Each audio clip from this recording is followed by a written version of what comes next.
নমস্কাৰ বন্ধু বান্ধৱীসকল, আমাৰ ৰাখিবল চেনেলটোলৈ আপোনালোকক স্বাগতম জনাইছোঁ। 25 মাৰ্চ সোমবাৰে বছৰৰ প্ৰথম চন্দ্ৰগ্ৰহণ লাগিবলৈ গৈ আছে। এই গ্ৰহণৰ ফলত পাঁচ ৰাশিৰ খুব ভাল যুগ নামি আহিব। লগতে পাঁচ ৰাশি মানুহৰ অৰ্থৰ প্ৰবল যুগ নামি অহা দেখিবলৈ পাব। গ্ৰহ নক্ষত্ৰৰ বিশেষ পৰিৱৰ্তনৰ ফলত এই যুগ নামি আহিব আৰু এই মানুহে যিকোনো কাম হাতত ল'লে সেই কাম সুচাৰুভাৱে কৰিব পাৰিব। এই পাঁচ ৰাশিৰ ভাগ্য উজলি পৰিব আৰু এই পাঁচ ৰাশি মানুহে যি কাম কৰিব সেই কাম সফলতাৰে শেষ কৰিব পাৰিব। আহক তেনেহ'লে জানি লওঁ এই ভিডিঅ'টোৰ যোগেদি। যদি আপোনালোকৰ ৰাশিটো এই ভিডিঅ'টোত নাপায় নিশ্চয় মোক তলত কমেণ্ট কৰি জনাব। ইয়াৰ পিছৰ ভিডিঅ'টোতে মই আপোনালোকৰ কাৰণে লৈ আহিবলৈ চেষ্টা কৰিম যে আপোনালোকৰ কেনেকুৱা যাব এই চন্দ্ৰগ্ৰহণৰ ফলত। ভিডিঅ'টো মনোযোগ সহকাৰে শেষলৈকে চাব, তেতিয়াহে আপোনালোকে সুন্দৰভাৱে বুজি পাব।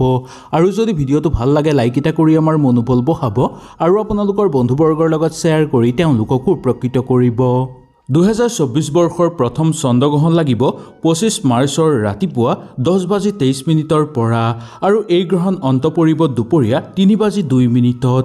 এই গ্ৰহণৰ ফলত বিশেষ গ্ৰহ নক্ষত্ৰৰ পৰিৱৰ্তন দেখিবলৈ পোৱা যাব, যাৰ ফলত পাঁচ ৰাশিৰ ভাগ্য সলনি হৈ পৰিবলৈ গৈ আছে।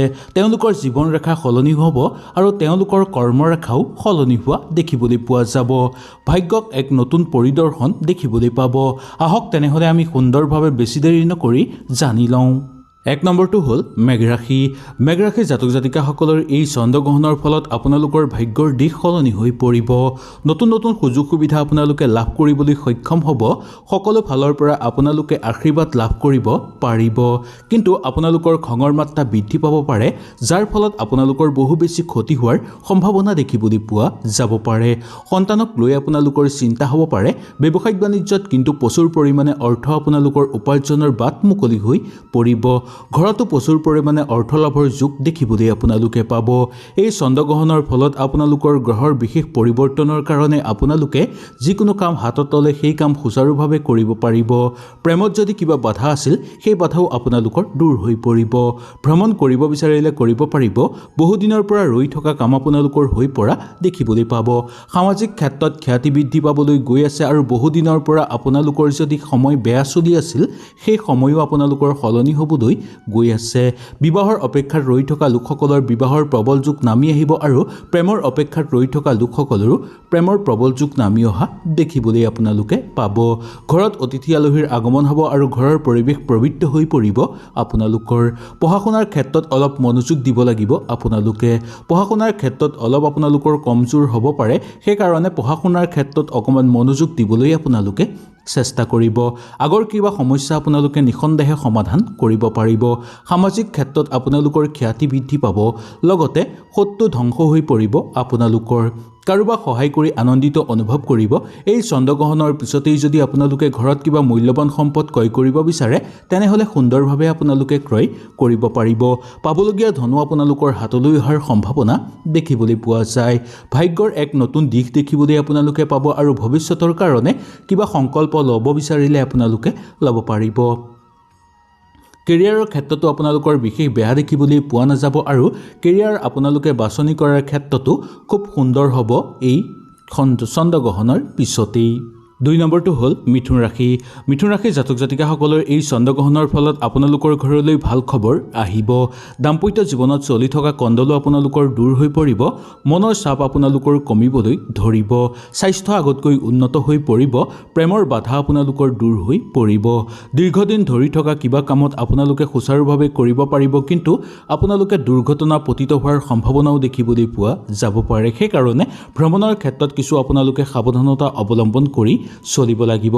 খেল ধেমালি কৰা লোকসকলৰ কাৰণে প্ৰচুৰ পৰিমাণে সন্মান বৃদ্ধিৰ যুগ দেখিবলৈ পোৱা যায়। সন্তানক লৈ আপোনালোকে গৰ্ব অনুভৱ কৰিব পাৰিব। ব্যৱসায়িক বাণিজ্যৰ লগত জড়িত লোকসকলে ব্যৱসায়ত প্ৰচুৰ পৰিমাণে উন্নতি কৰিব পাৰিব। দাম্পত্য জীৱন আপোনালোকৰ সুন্দৰ হৈ পৰিব। বন্ধুবৰ্গৰ লগত থাকোঁতেও আপোনালোকৰ মন আনন্দিত হৈ পৰিব আৰু বন্ধুৰ সংখ্যা আপোনালোকৰ বৃদ্ধি পাবলৈ ধৰিব। কাৰ্যকৰী পৰিকল্পনা কৰিব বিচাৰিলে আপোনালোকে কৰিব পাৰিব আৰু আগৰ পৰাই যদি সেই পৰিকল্পনাৰ লগত আপোনালোকে আপোনালোক জড়িত হৈ আছে তেনেহ'লে সেই পৰিকল্পনা সিদ্ধি কৰিব পাৰিব। সামাজিক ক্ষেত্ৰত আপোনালোকৰ মান সন্মান বৃদ্ধি পাবলৈ ধৰিব। বিয়া বাৰুৰ ক্ষেত্ৰত আগভাগ ল'ব বিচাৰিব। নিবনুৱাসকলৰ কাৰণে সমস্যা পাতলিব আৰু নিবনুৱাসকলে নতুন নতুন সুযোগ সুবিধা লাভ কৰিব পাৰিব। পিতৃ মাতৃৰ স্বাস্থ্য আগতকৈ উন্নত হৈ পৰা দেখিবলৈ আপোনালোকে পাব। ঠিকা ঠুকলি কৰা লোকসকলৰ কাৰণেও উন্নতিৰ যুগ দেখিবলৈ পোৱা যায়। সামাজিক ক্ষেত্ৰত আপোনালোকৰ অলপ চকু ৰখাটো বিশেষ ভাল দেখিবলৈ পোৱা যাব। বিশেষকৈ যুটীয়াভাৱে ব্যৱসায়িক বাণিজ্য কৰা লোকসকলে অকণমান চকু ৰাখিবলৈ চেষ্টা কৰিব। তেতিয়াহে আপোনালোকে আৰ্থিকভাৱে বেছি উন্নতি কৰিব পাৰিব। পঢ়া শুনাৰ ক্ষেত্ৰত অগ্ৰগতি দেখিবলৈ পোৱা যায় আৰু সামাজিক ক্ষেত্ৰতো আপোনালোকে শিক্ষাগুৰুসকলৰ লগত সময় অতিবাহিত কৰি আনন্দিত অনুভৱ কৰিব পাৰিব। প্ৰেমৰ বাধা দূৰ হৈ পৰিব। স্বাস্থ্য আগতকৈ আপোনালোকৰ উন্নত হৈ পৰা দেখিবলৈ পোৱা যাব। দীৰ্ঘদিন ধৰি থকা কিবা কাম যদি আপোনালোকৰ হোৱা নাই সেই কামো আপোনালোকৰ হৈ পৰা দেখিবলৈ আপোনালোকে পাব। 3 নম্বৰটো হ'ল তুলা ৰাশি। তুলা ৰাশি জাতক জাতিকাসকলৰ এই চন্দ্ৰগ্ৰহণৰ ফলত আপোনালোকৰ স্বাস্থ্য যদি আগতেই কিবা বেয়া চলি আছিল তেনেহ'লে সেই স্বাস্থ্য ভাল হৈ পৰিব। মানসিক চাপ আপোনালোকৰ দূৰ হ'ব। ঘৰৰ স্বাস্থ্যও আপোনালোকৰ উন্নত হৈ পৰা দেখিবলৈ পোৱা যাব। কোনো কাম কৰিব বিচাৰিছে সেই কাম কৰিব পৰা নাই সেই কামো আপোনালোকে সফলতাৰে কৰিব পাৰিব। প্ৰেমত বাধা কিছু পৰিমাণে দূৰ হ'ব। ভ্ৰমণ আপোনালোকে কৰিব বিচাৰিলে কৰিব পাৰিব। আপোনালোকৰ ঘৰৰ পৰিৱেশ পবিত্ৰ হৈ পৰিব। সামাজিক ক্ষেত্ৰত আপোনালোকৰ মধ্যম দেখিবলৈ পাব। দাম্পত্য জীৱন সুখৰ হৈ পৰিব। ব্যৱসায়িক বাণিজ্যৰ ক্ষেত্ৰত উন্নতি কৰিব পাৰিব, কিন্তু জমা ক্ষেত্ৰত আপোনালোকৰ কিছু সংঘৰ্ষ কৰিবলগীয়া হ'ব পাৰে। দৈনন্দিন কাম কাজৰ ক্ষেত্ৰত আপোনালোকৰ অনুকূল দেখিবলৈ পাব। সন্তানৰ মধ্যম হ'ব। ধৰ্মীয় ক্ষেত্ৰত আপোনালোকে যোগদান কৰি আনন্দিত অনুভৱ কৰিব পাৰিব।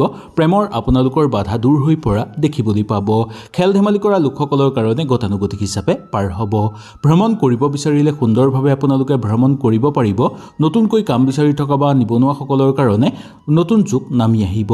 এই চন্দ্ৰগ্ৰহণৰ ফলতেই আপোনালোকৰ ভাল কৰ্মৰ যুগ নামি অহা দেখিবলৈ পাব। ৰাজনৈতিক ক্ষেত্ৰৰ লগত জড়িত হ'ব বিচাৰিলে আপোনালোকে জড়িত হ'ব পাৰিব। ঘৰুৱা পৰিৱেশ উন্নত হৈ পৰিব। নিবনুৱা সমস্যা পাতলিবলৈ ধৰিব। পিতৃ মাতৃৰ স্বাস্থ্যও সুন্দৰ হৈ পৰা দেখিবলৈ আপোনালোকে পাব।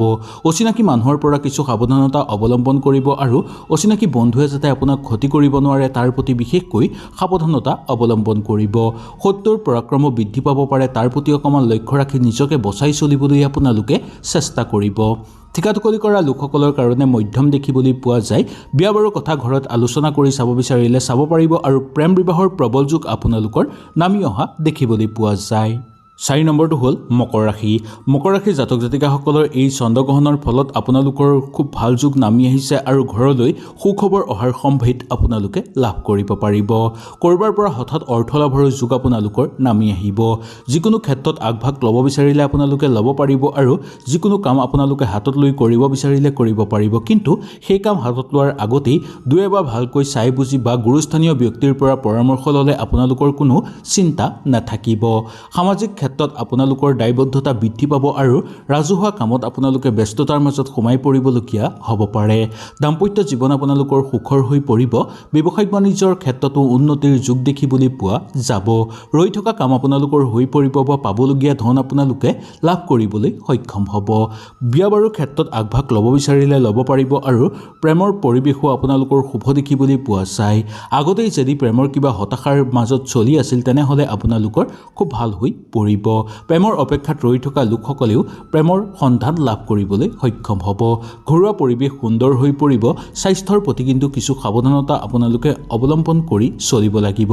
খোৱা বোৱাৰ ক্ষেত্ৰত বিশেষকৈ সাৱধানতা অৱলম্বন কৰিব নহ'লে স্বাস্থ্যৰ অৱনতি ঘটিব পাৰে। যুটীয়াভাৱে ব্যৱসায়িক বাণিজ্য কৰা লোকসকলৰ কাৰণে অনুকূল দেখিবলৈ পোৱা যায়। শিল্পী সাংস্কৃতিক জগতৰ লগত জড়িত লোকসকলে ভ্ৰমণৰ ক্ষেত্ৰত কিছু সাৱধানতা অৱলম্বন কৰিব লাগিব আপোনালোকে, কিন্তু অৰ্থ লাভৰ ক্ষেত্ৰত প্ৰবল যুগ দেখিবলৈ পোৱা যায়। মামলা মোকদ্দমাৰ লগত জড়িত লোকসকলৰ জয়ৰ সম্ভাৱনা দেখিবলৈ পোৱা যায়। এই চন্দ্ৰগ্ৰহণৰ পিছত যদি আপোনালোকে ঘৰত বিষ্ণু জাপ কৰিব বিচাৰে তেনেহ'লে কৰিব পাৰিব, বা ঘৰত যদি কোনো মাংগলিক অনুষ্ঠান অনুষ্ঠিত কৰিব বিচাৰে তেনেহ'লেও আপোনালোকে কৰিব পাৰিব। এই অনুষ্ঠান অনুষ্ঠিত কৰাৰ ফলত আপোনালোকৰ ঘৰৰ পৰিৱেশ পবিত্ৰ হৈ পৰিব আৰু মন শান্ত হৈ পৰিব আপোনালোকৰ। 5 নম্বৰটো হ'ল কুম্ভ ৰাশি। কুম্ভ ৰাশিৰ জাতক জাতিকাসকলৰ এই গ্ৰহণৰ ফলত কিবা নহয় কিবা সমস্যা আপোনালোকৰ জীৱনৰ পৰা দূৰ হৈ পৰিব। শৰীৰৰ ক্ষেত্ৰত আপোনালোকৰ চিন্তা কমিব। পৰিয়ালৰ লগতো আপোনালোকৰ ভাল সম্পৰ্ক স্থাপন হ'ব। পৰিয়ালৰ মাজত আপোনালোকৰ সন্মান বৃদ্ধি পাবলৈ ধৰিব। কিবা আলোচনা কৰি চাব বিচাৰিলে আপোনালোকে চাব পাৰিব। প্ৰেমৰ সমস্যা দূৰ হৈ পৰিব।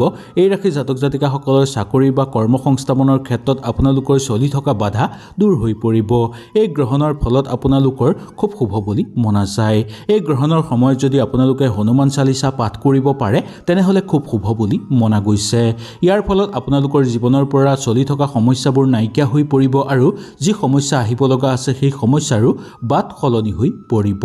নতুনকৈ কৰ্মসংস্থাপন লাভ কৰিব পাৰিব আৰু আপোনালোকৰ উপাৰ্জন বৃদ্ধি পোৱাৰ যোগ দেখিবলৈ পাব। দাম্পত্য জীৱনত আপোনালোকৰ সুখৰ হ'ব আৰু পৰিয়ালৰ মাজত আপোনালোকৰ ভাল সম্পৰ্ক স্থাপন হ'ব।